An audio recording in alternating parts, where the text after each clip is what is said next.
માત્ર 28 વર્ષની નાની વયે દેશની રક્ષા કાજે પોતાના પ્રાણોની આહુતિ આપી દેનારા અમરેલીના વીર સપૂતનો પાર્થિવ દેહ માદરે વતન પહોંચ્યો. લાઠીના ધામેલ ગામના શહીદ જવાન મેહુલભાઈ ભુવા 18 સપ્ટેમ્બરના રોજ કાશ્મીરમાં ફરજ બજાવતા શહીદ થયાના સમાચારથી આખો પંથક શોકમાં ડૂબી ગયો હતો.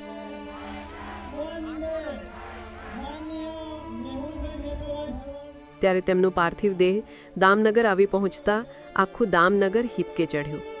દામનગરની MP મહેતા વિદ્યાલયના પટાંગણમાં ધારાસભ્યો, સાંસદો સહિત હજારો લોકો વીર જવાનને શ્રદ્ધાંજલિ આપવા ઉમટ્યા. દામનગરની જનતાએ વંદે માતરમ, ભારત માતા કી જયના નારા, હાથમાં તિરંગા અને ભીની આંખે શહીદ જવાનને ભાવાંજલિ અર્પણ કરી.